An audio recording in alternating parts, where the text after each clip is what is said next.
Welcome everyone. 3 count commentaries. Let's talk about NXT from September the 10th. And let me tell you, it's probably one of my favorite episodes of NXT in a really long time. This episode absolutely cooked. This is the best wrestling show I've watched in a long time. Very fun show from beginning to end. Even the things I were not that interested in, I had fun with. So let's get right into it. Tag Team Championships, the Street Profits versus Axiom and Nathan Frazer. Really a great showcase to show how great Dawkins is. I mean, he has been improving steadily over the years. This is a guy who was in NXT for a long time. He was in NXT so long they thought they was going to have to cut him. I think he was in NXT for several years. He was almost like Tyler Breeze, who was in NXT for a really long time too. But Dawkins is now fantastic. And of course, Montez Ford is tremendous. Axiom and Nathan Frazer match very well with the Street Profits. The match is thrown out when the Bloodline attacked them, meaning Jacob Fatu and the Tongans. And they basically wrecked the Street Profits and mugged for the camera, but the aura and the energy of it was insane. Everybody was super excited to see them. Somehow, I'm thinking this thing is actually a stronger unit without Solo Sikoa. Again, Solo talking is probably not, it's not his strong suit. It probably isn't what he should be doing. But they're continuing the Street Profits versus the Bloodline story. That's fine. I don't have a problem. But this match was pretty good. And they spared the Street Profits a loss. Because I was thinking about how they were going to get out of this thing without Street Profits losing. And they decided to go ahead and do a DQ finish. Alright. No problem. So Tony D'Angelo. There was an NXT Anonymous from yesterday. I think it was during Raw. It was uploaded. And he was giving somebody a big chunk of change, a grip, as Booker T said, to take out Oba Femi. And everybody thought it was going to be Omos, because everybody was like, this is Omos. It's got to be Omos. And then some people was whispering about it being Moose. And I was like, oh no, if it's Moose, what is going to happen? I don't expect it to be Moose. I hope it wasn't Moose. I was praying it wasn't Moose. And then it was Hammerstone. Bruh. Hammerstone versus Oba Femi. This rules. It was only 7 or 8 minutes. But it was great. A great 7 or 8 minutes. I'm a huge Hammerstone fan. He's almost 40. So he's up there in age. Hammerstone is also unyieldingly massive in the upper body. I mean, my God. He's built like a DC Comics character. I'm talking like Superman from the cartoons, like the animated series. You know, it's just muscles on top of muscles. He's like a Super Saiyan. And of course, Oba Femi is out there. Man, this was special. I haven't locked in on a wrestling match in a really long time. It's been a long time since I was like, I'm going to sit and watch every moment of this. And I watched every moment of this. Oba Femi wins with the pop-up powerbomb. I had fun with it. It didn't overstay its welcome. It's a cold match, but it got Hammerstone over with the crowd. At least it should have. But Oba Femi gets the win. Great job. You know, these two guys really threw each other around. They took some decent bumps. Can't complain about this one. Tony D'Angelo was upset and stormed off. So that was that. But man, I had so much fun with Oba Femi and Hammerstone. And Hammerstone fits on NXT, man. He just looks like he should be there. It's unfortunate that he is, well, it's not unfortunate, I guess. I guess what the real unfortunate element is that he isn't given more to do on TNA. Like, if he was a top guy in TNA, like, you know, a top contender for the world title or something, then it would probably be worth being there. But right now, he is a huge missed opportunity for TNA, and they should be doing a lot more with him. Instead of continuously feeding us AJ Francis and Eric Young and Steve Macklin, my God, we need more Hammerstone. Hammerstone, I think, actually trended on Twitter because everybody was super excited to see Hammerstone versus Oba Femi. All the folks who are into the graps. I'm talking about the true graps. I'm talking about you're into that late 80s, early 90s WCW or that WWF from that era.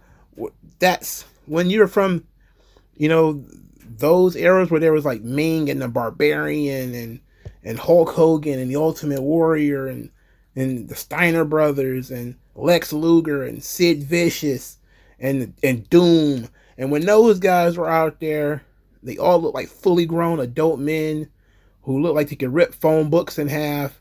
They look like pro wrestlers. They have the aura of pro wrestlers. If you're from that era, if you breathe that air, this was for you. This was a personal gift for me, and I appreciate it. Thank you very much. They did a vignette for Julia. I think her nickname is going to be the Beautiful Magnus. They showed a lot of footage from her Marigold days, which I guess is the reason why she was over there for so long, so they can get some footage. They couldn't get any footage from Stardom. They had some dork-ass podcasters on WWE TV. I hate when they do this. I hate when they feed the soy boys. Stop putting these guys on TV. It only incentivizes them to do more soy face and cuckery on their podcast. Oh my God, Julia, and she's really recently watching next show. Shut your ass. Shut your ass all the way up. This vignette was actually very necessary. Thunder Rosa was on Busted Open Radio and actually mentioned that there should have been a vignette for Julia when she debuted at NXT No Mercy. And you know what? I agreed with her, but NXT didn't even give us a chance to complain because they had a vignette right before her music plays and she came out of the chute. She wrestled Chelsea Green. Now, this match is a mixed bag. Some people have fallen in love with Julia already. I've seen quite a few of her matches, by this point. And I saw this and I didn't think it was great. I didn't think it was partially Chelsea Green's fault, I would say, because they were working.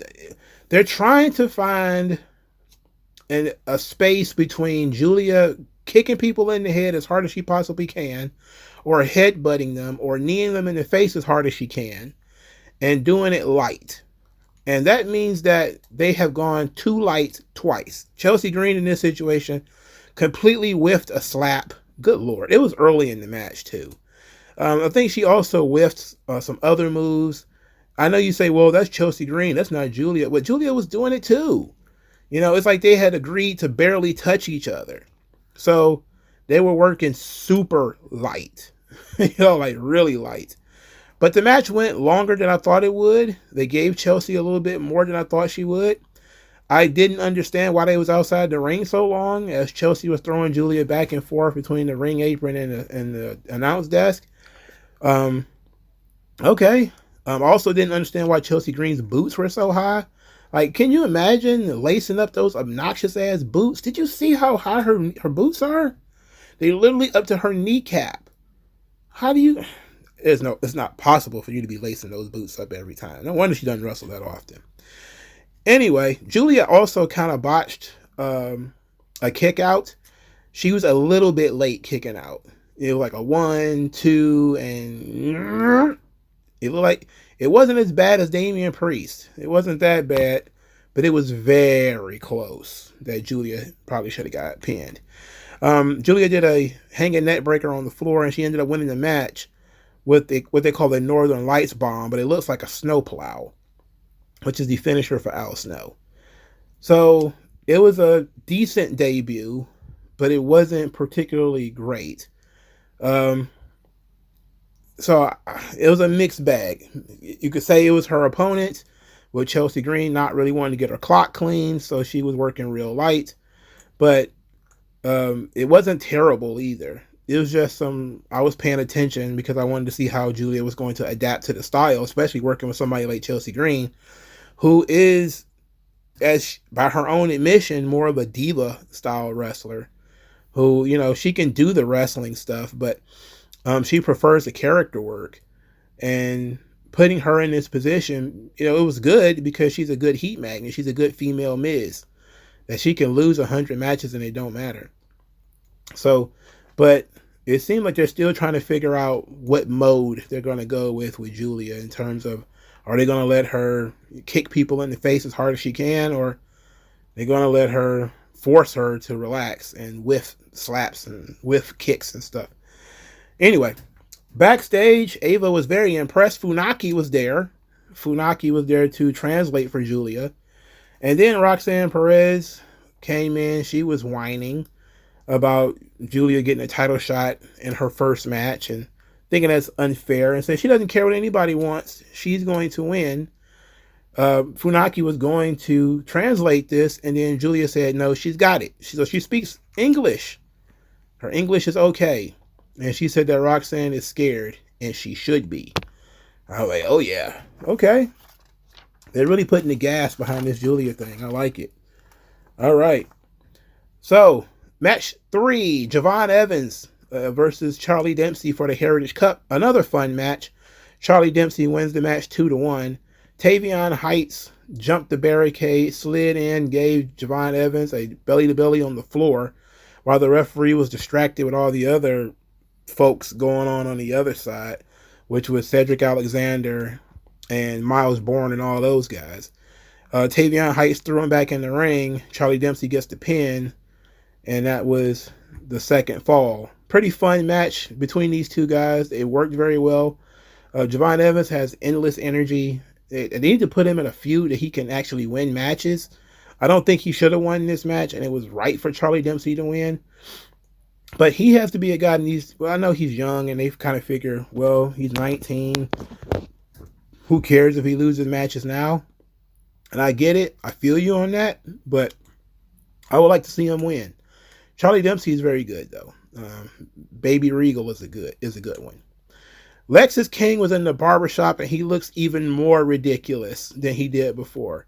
He's starting to look like an anime villain. Like, I don't know what he's doing with his beard, but he looks like something out of, like, you know, Lupin the Third or something like that. It's absurd how many angles is going on his beard, on his face. It is ridiculous. And it's black. It literally looks painted on his face. Ever since he did that stuff on purpose, when he first came to NXT, it got over and it got a lot of attention. So it just incentivized him to get even more ridiculous with the beard. And now the beard is so absurd that he's... I mean, he literally looks like a character from One Piece. Like, I don't understand why I understand why he's doing it, because it makes him stand out. But it's hilarious. And now his fan base are called the Intellectuals.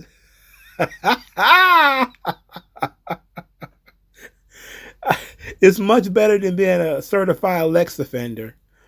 I'm so glad somebody came up with Intellectuals. I love that. That's a funny one. But the Lex offenders, I don't know who came up with that or why.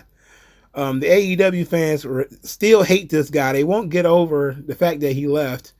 They also won't give him credit for being funny. He's absolutely hilarious. He's not a serious wrestling guy. He's not going to be world champion. But he can make a living in the business being goofy like he is now. The funniest thing on the entire show, however, is as he is going on about the greatness of this damn beard and how great he looks, Oro Mensah shows up in a shiesty in a pink coat and sucker punches him in the barbershop. Which is... My God, NXT has brawls in the barbershop, brawls in the parking lot. There's just people fighting all over the place.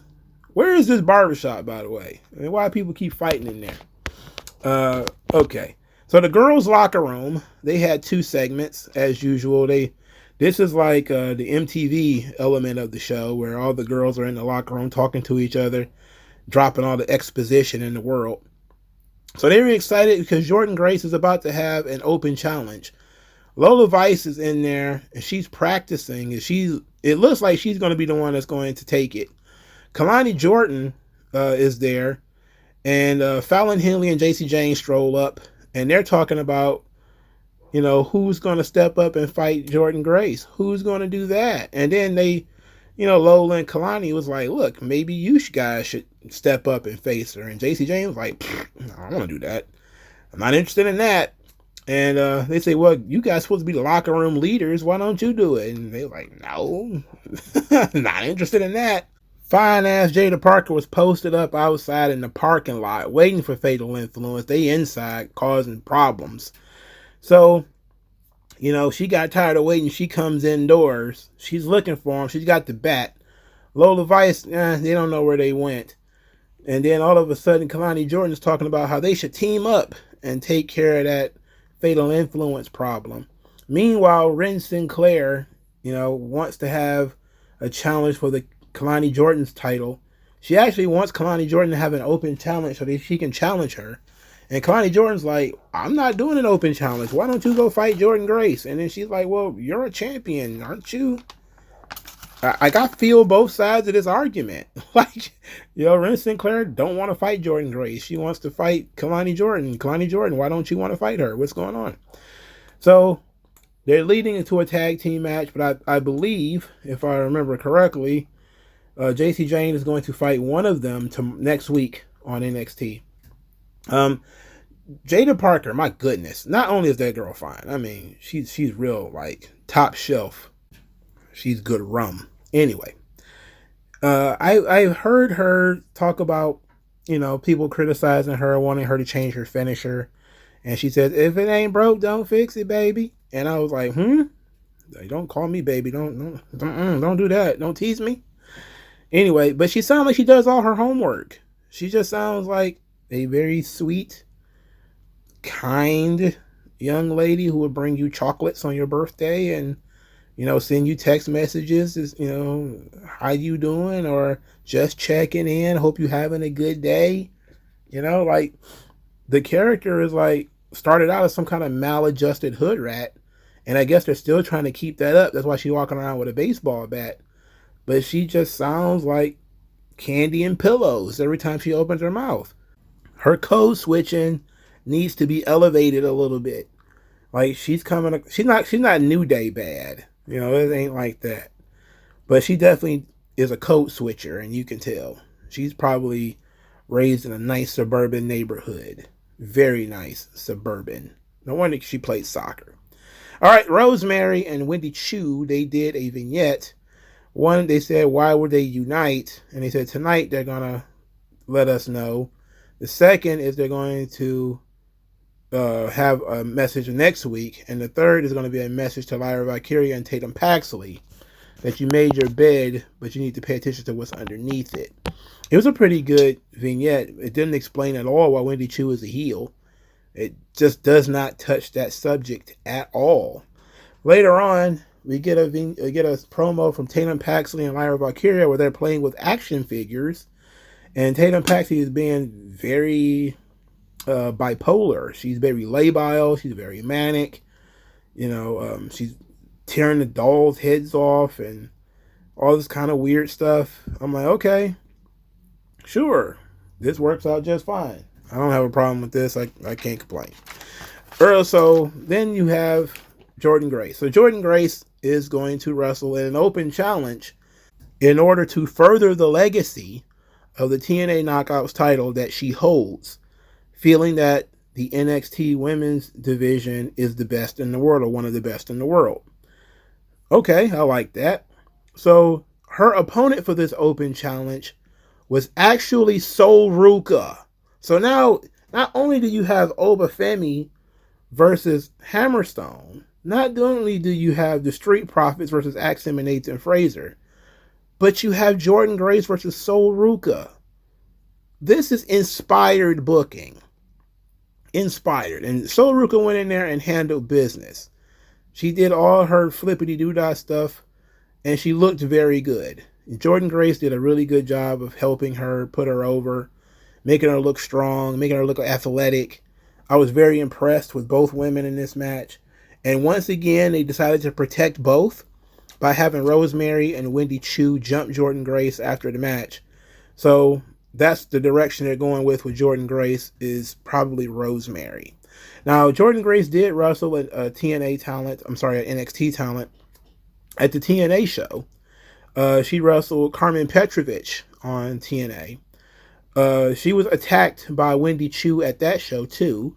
So I'm guessing they're going to lead to Jordan Grace versus Wendy Chu at some point, which is fine with me, except for, are you doing that on NXT, or are you going to do it? Well, maybe they'll do it in St. Louis the second week of NXT's launch, because they have nothing booked for that show. So maybe they'll have Jordan Grace wrestle Wendy Chu on that show.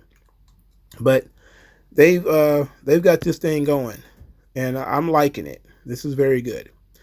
So Ridge Holland, he defeated Duke Hudson and then decimated him afterwards.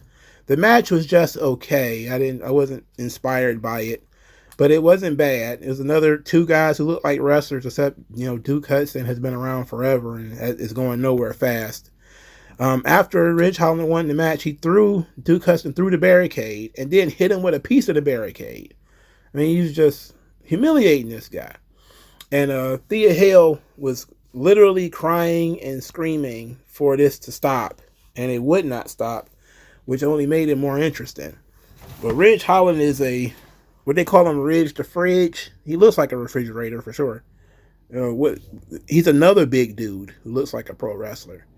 So it was okay. It wasn't the best. It wasn't the worst. Wesley said he wasn't done with Zachary Wentz, challenged him to a street fight on the CW launch show. I'm okay with that. I think that's great. I mean, they're really loading up the launch show. It's a little too loaded. You might want to save some of this stuff for the second show. I would personally put Wesley and Zachary Wentz probably on the St. Louis show, because I think with the two title matches being on the line, the two major championships both being on the same show, actually. Unless they're going to bump the women's title match to St. Louis, which is probably something you could do. But they really loading up the launch show, and it's probably not a good idea to leave one of the shows kind of naked. And the launch show, which is the Chicago show, Jade Cargill and Bianca Belair are also going to be there. So the women's tag team titles are also going to be defended on that show. So they're really stacking that show. Some of that stuff needs to be pushed on over to the St. Louis show. I mean, it just needs to be done. There's entirely too much stuff going on. That's why I imagine that Roxanne and Julia will probably get moved to St. Louis rather than Chicago. Which is probably a better venue for them to run in, unless they're going to have AJ Lee show up in Chicago. Now, if they do that, then I would have Roxanne and Julia in Chicago. Then I would bump Ethan Page and Trick Williams to St. Louis. It doesn't matter. Spoilers. Trick Williams won the main event over Pete Dunne. We'll talk about that in a second. So the launch show is pretty sweet. I'm interested in what's going on with the women's tag team titles. Like, who are the contenders going to be? I would imagine it's going to be Tatum and Lyra. That's my guess. Or it ends up being Fatal Influence, that could be it too. Because, well, Bianca is one of those athletes that came in and didn't do anything on the indies, and so was Jade Cargill, kind of. She was a basketball player, and Bianca ran track. So I guess you could work that into the characters of them getting into it with JC and Fallon Henley. Or you could do, because Lyra Valkyria is a main roster star, you could have her wrestle on that show as well against Bianca and Jade. That could be interesting.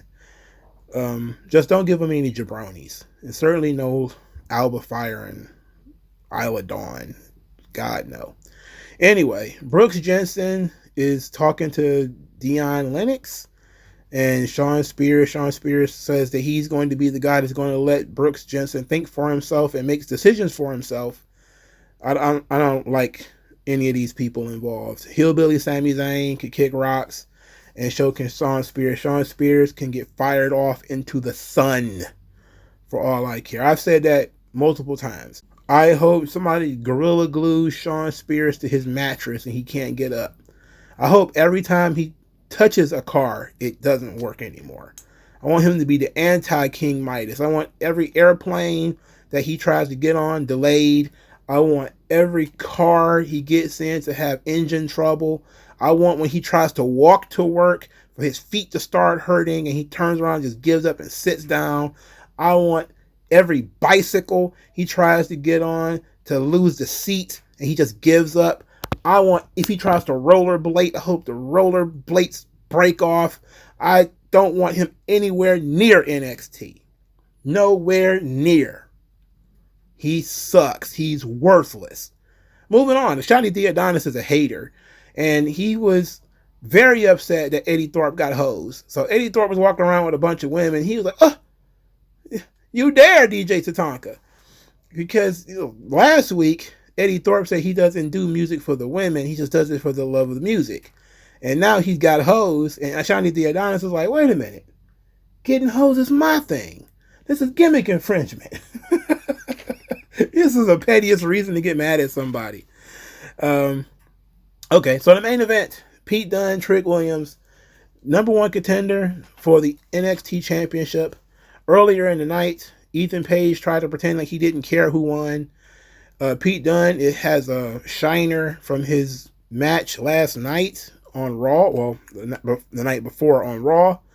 But we also don't know if that was from his scuffle with Sheamus as well, because he scuffled with Sheamus as well. The match itself was what it was. Trick Williams saying that this was his first last man standing match. Yeah, it is. The problem, and this is a becoming a real concern, because WWE just did a street fight on Raw. And now they're doing a last man standing match. They got a Hell in a Cell match booked. But when you compare whatever it is they're doing to what AEW is doing, there's no comparison. And now I understand. I mean, this is like the 4th or 5th time I've lived through this. But it's like you've been reminded. Like when I was a kid and used to sneak and watch ECW, even though I didn't have to sneak, my mama didn't watch it. She didn't know what I was watching. And you see crazy stuff like Taz tie, barbed wire around Tajiri's head, and you're like, holy hell. And then you watch Raw, and it's like not nearly as violent or anything like that. So you're not really all that impressed. So I'm admittedly, kind of ambivalent about what's going on in terms of WWE street fights and last man standing matches, because of the shit that AEW just pulled. They did essentially some huge angles, involved murder and near murder, and now these guys are playing around with chairs and kendo sticks and the announce desk again. It's like, well, it's the same weapons every time. You have to do different things. So, but they tried. They really tried here. Pete Dunne tried to work through this, but it had the energy, because Trick Williams is there and people love him. But I didn't particularly think it was brutal. And then they got to the top of the balcony and they were punching each other back and forth. And then Pete Dunne very, very cautiously, very cautiously did a Russian leg sweep off the balcony through a table that was set up on the ground floor. It was a big bump. They both went off the balcony through the table, so it was an interesting visual. And then they both were laid down, of course, for the 10 count. Ethan Page comes out to motivate Pete Dunne to get up. And then he looks at Trick Williams, and Trick Williams is about to stand. And he charges Trick Williams to hit him with the belt. Trick Williams stands up to back body drop him through the announce desk. And upon standing up, he actually wins the match, because even though the move was done to him by Pete Dunne couldn't answer the bell. So Trick Williams wins. And the right guy won, at least. All right. I'm just going to say that. The right guy won. Right decision was made. Trick Williams won. The finish, I could take it or leave it. The match itself, I could take it or leave it. But Trick Williams, okay. Ethan Page is internally mid, but hopefully the reign of Ethan Page is over come the launch show, and we can push him to the mid card where he should be. Pete Dunne tried. I don't know. Maybe I need to watch it again. I'm probably going to end up watching this episode of NXT twice. But it was okay. I don't think it was great, and I don't think it was terrible. I just kind of think it was okay. So after the show was about to go off, it's announced that CM Punk is actually going to show up at NXT next week because he wants to talk about what he plans to do on the Chicago episode of NXT. So he's got plans he wants to reveal next week. And they continue to tell us that Phil is going to take over. So something is telling me that Sean's on his last legs in NXT. Or they're just getting, Punk ingratiated. Because you can tell already. He seemed to be backstage at NXT a lot. Like a lot. And the writing seems to be on the wall that he's going to end up getting the executive producer role over at NXT. If he hasn't already got it. I don't know how much longer Sean is going to hold on before Punk just kind of, does the old ether around the nose and mouth and just puts them in the locker, puts them in a closet somewhere and locks it and just starts running the show himself. But this was a tremendous episode of NXT. I mean, it was amazing. They did a lot of different things here. They threw a lot of stuff at the wall. NXT is at its best when it's a crazy, zany, unpredictable show. They did a couple of big surprises. You can't do that stuff every week, but doing it twice in an episode, you have essentially 2 open challenges. Maybe you could have spared one of them for next week, and that would probably be my one complaint, is that they probably try to do too much for this show. And you probably could have had the Hammerstone Oba Femi match next week instead of doing it on this show. But this was from top to bottom, one of my favorite episodes of NXT. There was nothing on here that I didn't like, except the stuff that involved Shawn Spears. I hated that. But other than that, even the guys I'm not a huge fan of, even the stuff that I criticized, was still stuff that I found fun to watch. Like Julia's match was fun to watch, even though I was kind of annoyed by how light her and Chelsea Green was working, because you could see right through it. I mean, it's a work. It is what it is, but you could see through it, and it was pretty obvious. And Pete Dunne and Trick Williams, they tried their best, but it's a last man standing match where it's extremely tame in terms of what they can do and where they can go in terms of content. Because it's NXT and it's Trick Williams' first last man standing match, so he has to figure out the pacing and all this kind of stuff. And then Pete Dunne's only like 30 and is being the ring general on this thing. So I criticized those 2 things. I could criticize the disqualifications, in the opening match and in the Knockouts Championship match, but I'm not going to. I actually think those were very effective disqualifications. Those are disqualifications that don't hurt anybody. You had a good match, and then the disqualification happened. It's a completely legitimate finish, as long as you put in the work. And if you have the 2 characters, and you could say, well, the Street Profits probably should have just lost. I disagree with you. They don't need to lose to NXT talent. You could just say, well, Sol Ruka should have just lost. It's like, well, Sol Ruka has to win at some point. And she's lost a lot lately. And they protected her by not having her lose this time. And then they furthered the feud between Jordynne Grace and Wendy Choo, which, whether you like that or not, that's what they're going for, because they've been teasing that on TNA. So I'm thoroughly enjoying what they're doing.